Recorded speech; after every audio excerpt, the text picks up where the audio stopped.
Hey guys, let's talk about the doc in a box. So I'm not going to waste any time. I'm going to put a slide right up here that tells you exactly how I feel about a monitor interpretation. Take some time to read that if you want to. The problem here is machines and ambulances cannot be trusted. You just can't trust them. They'll give you the wrong result. All right.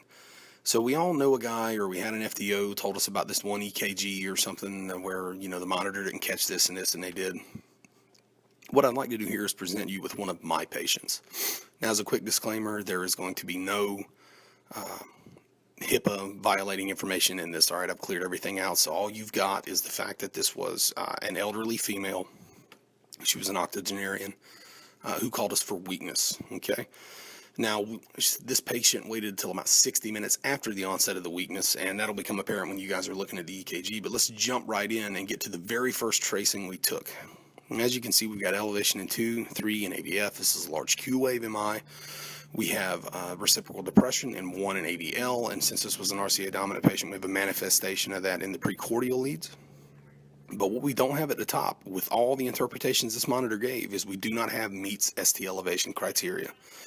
And that is the problem. Too many new paramedics are dependent upon that doc in a box to catch a STEMI. Now, I know that a lot of people have a lot of faith in these monitors. Believe me, this is a top-of-the-line new model monitor. I'm not going to say what it is, but anybody with any experience looking at this tracing can tell you exactly what spat it out. But this was a new monitor on a patient sitting in a living room, not in an ambulance. There's not a lot of artifact or anything here. This is a good tracing, and the monitor did not catch the STEMI. All right, let's move to the next ECG. Taken 10 minutes later. That's your on-scene time, right? 10 minutes in a STEMI.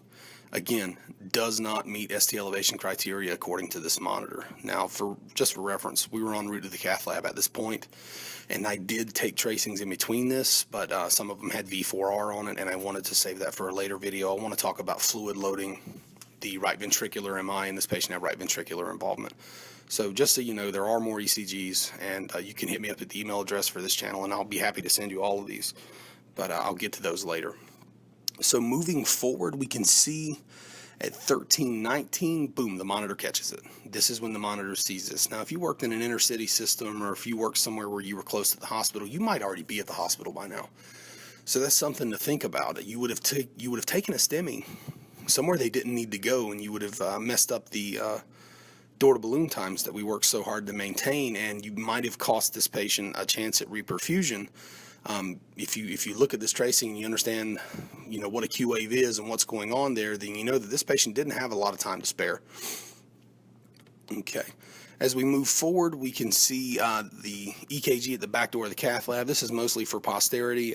Not a whole lot has changed. This is with a lot of treatment. There was a lot of atropine administered in here. I do my best not to pace patients if I don't have to, just because the outcomes seem to be better if they never get paced. But this is with, nitro paste and all those things. Yes, nitro and a right ventricular MI. If you do it the right way, you're good. I'll explain that later. And we actually got a chance to watch this patient be catheterized and reperfuse. So just as a reminder, don't trust your doc in a box. It will lead you astray. It will give you the wrong results sometimes. And even for the people who think that it only misses the little things, it misses the big things. This is not the first one of these that I've seen this happen on. As a matter of fact, I've got some ones that actually use as kind of a joke reel when I do lecture on cardiology, because the interpretations the monitor throws out are actually kind of funny.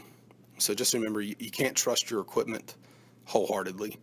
The only computer on that ambulance that you can trust 100% is your brain, and you need to make sure you're maintaining your skills and remembering your rules and your ST elevation criteria and all those types of things so that you can already be en route to the cath lab when the monitor finally decides to catch up to you. All right, get out there and practice.